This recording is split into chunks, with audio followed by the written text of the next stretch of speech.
Today's story is about a very intelligent boy who excels in his studies. However, he has some major flaws. He doesn't talk to anyone, avoids meeting people, and has no friends. Seeing this, his parents come up with a unique solution. They hire a girlfriend for him. But what happens after that is something no one could have expected. Let's dive into the story. At the beginning of the story, we see a girl named Maddie leaving her house in a hurry. She's rushing because her car is about to be seized by a government employee named Gary. It turns out that before Mad's mother passed away, she took a loan from the bank to build a house and left it for Maddie. Now Maddie is trying to repay that loan. She works hard during the day as a bartender and drives a cab at night. Gary, who is also one of Maddie's ex-boyfriends, has come to take her car because she couldn't pay the loan installment on time. Maddie tries to stop him, but Gary remains firm. Suddenly, a young man wearing nothing but underwear comes out of Maddie's house while exercising. Seeing this, Gary gets jealous. Maddie, trying to handle the situation quickly, tells Gary, "Oh, that's my cousin visiting from Italy." The young man then comes over and starts acting close to Maddie, making Gary even more suspicious. Realizing MD is trying to fool him, Gary gets annoyed and drives off with her car. Without her car, Maddie has no way to get around. She decides to go to work on her roller skates instead. Later, while skating, Maddie notices her car, parked on the road, still hooked to Gary's tow truck. She quickly goes to the car, gets inside, and tries to drive away. However, in her haste, she forgets to untie the car from the tow truck. When she tries to speed off, the car doesn't move. At the same time, Gary comes out of a nearby shop, sees what she's doing, and takes her car back. Maddie goes to her friends, Sarah and Sarah's husband, Jim, and shares her frustration. She tells them about losing her car and her struggles with the bank loan. Sarah tries to help by searching online for second-hand cars for Maddie, but Maddie sighs and says, "I've already checked everywhere. I doubt I'll find anything better." While browsing online, Sarah stumbles upon an unusual ad. A wealthy family is looking for a girl, aged 20 to 25, to be their shy 19-year-old son's girlfriend. The ad mentions that the boy is very intelligent but struggles with socializing and doesn't have any friends. In return, the family is offering a brand new car as a gift to the girl who can help him overcome his fears and gain confidence. At first, Maddie hesitates because she feels she might be too old for the boy. But after discussing it with Sarah and Jim, she decides to give it a shot. She needs the desperately, might be her only chance. We then see Maddie skating her way to the wealthy family's house. She meets the boy's parents, who explain their situation. They tell her, "Our son Percy is 19 years old and extremely smart, but he doesn't talk to anyone, never goes out, and avoids girls completely. He's scared of things like smoking, partying, or even casual conversations. In his free time, all he does is watch short videos on his phone. We're worried that if this continues, he won't be able to adjust to university life next year." Maddie listens carefully and asks, "So what do you want me to do?" The parents reply, "We just need you to spend time with him, help him socialize, and boost his confidence. Once we see that he's improving, we'll give you the car. But Percy must never know that we arranged this. You'll have to approach him naturally and make him..." To the shop where Percy works part-time, wearing a striking red dress. She tries to catch his attention by pretending to adopt a dog. Maddie flirts and tries to impress Percy, but he doesn't fall for her charm. Instead, he becomes visibly nervous. Not giving up, Maddie says, "Why don't I drop you off at your house today?" Percy hesitates and declines, but Maddie insists, picking up his bicycle and putting it in her van. With no other option, Percy reluctantly agrees to go with her. As they drive, Maddie jokingly says, "What if I kidnap you instead of taking you home?" She then steers the car toward her own house instead of Percy's, so Percy gets scared, and as soon as the car stops, he sprays pepper spray on Maddie's face. Maddie gets out of the car and says, "I was just joking with you. If I had kidnapped you, why would I bring you to..." Hearing this, Percy realizes he made a mistake. To make up for it, he gives Maddie a bath using the garden hose, washing off the spray. At the same time, he agrees to go on a date with her that evening. Later, we see Maddie waiting for Percy at a club. After some time, Percy shows up, but everyone starts laughing because he's wearing a formal coat with shorts instead of pants.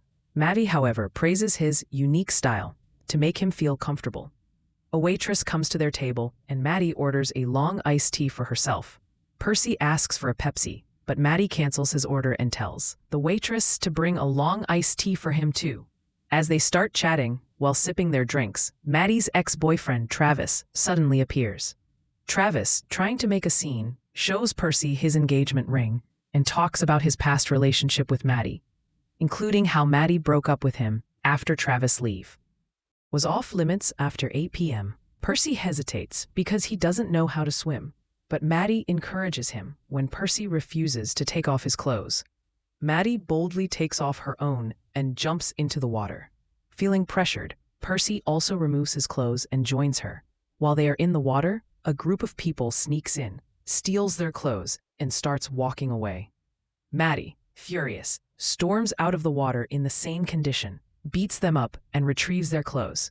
She goes back into the water and tries to get close to Percy, but Percy, feeling uncomfortable, tells her, "I feel strange doing this. I don't really know you yet." Maddie, annoyed by his response, storms out, sits in her car, and prepares to leave. Percy tries to get in the car, but Maddie refuses. She tosses his clothes out, but keeps his phone, forcing Percy to hang on to the car without clothes. Despite this, The situation becomes chaotic when the police notice and start chasing them. To escape, Maddie drives recklessly and narrowly avoids a major accident as a train speeds past them. Later we see them at Maddie's house. Maddie tries to lighten the mood by playing songs to attract Percy's attention, but he still doesn't fully understand her intentions. Suddenly, Percy starts feeling itchy and notices he has rashes. Maddie helps him by applying medicine. During this time, they start talking and Percy apologizes to Maddie, saying, "Maybe it's my zodiac sign acting up, but things just didn't work out today. Let's try again tomorrow." Maddie agrees. The next day, Maddie and Percy meet again. They go to various places, have fun, and spend quality time together. Sitting in a quiet spot, they start having a heartfelt conversation. Maddie opens up about her family and how her father never accepted her. Percy listens. They share a kiss. While there, they meet Percy's friend Jody. Jod and Maddie chat for a bit. But when Percy steps away, Jod warns Maddie, saying, "What are you doing with him? He's just a kid. I know girls like you don't think his parents' money is his. If anything happens to Percy because of you, I won't let it slide." In the next scene, Percy and Maddie dress up and go out for dinner. At Maddie's encouragement, Percy gets on stage, plays the piano, and sings a song. His performance impresses everyone, and they cheer and clap for him. Afterward, Percy's friend Natalie approaches and invites him to a party, saying it's going to be so much fun. We'll both be at university soon. Percy excitedly agrees. After Natalie leaves, Percy tells Maddie she's such a nice girl. We'll go to the party together. It was clear from his expression that Percy was getting deeply attached to Maddie, and Maddie was starting to realize this as well. After dinner, the two leave the restaurant, and in the car, Percy starts drinking. He suddenly confesses to Maddie, "I'm ready for you now. I've fallen in love with you, and I want to get intimate with you." Maddie, trying to handle the situation, says, "You've had a drink, and in this state, you won't enjoy your first time. Let's save it for another day." But deep inside, Maddie feels terrible. She remembers the deal she had with Percy's parents, that she's only with him because of an agreement. Percy, unaware of all this, is taking things very seriously, and Maddie begins to feel guilty about playing with his emotions. The next day, Percy confidently tells his parents, "I'm getting my driving license now." His parents are thrilled to hear this, but then Percy adds, "I have a long-distance relationship with her, so I'm not going to the university anymore. I'm grown up now and can make my own decisions." Afterward, Percy takes his dad's car and drives off. Once he's gone, his parents call Maddie and remind her of their deal. They say, "The deal was that you'd get a car for convincing Percy to go to university. You can take the car now, but just make sure he goes." However, Percy overhears their entire conversation through the car's operating system.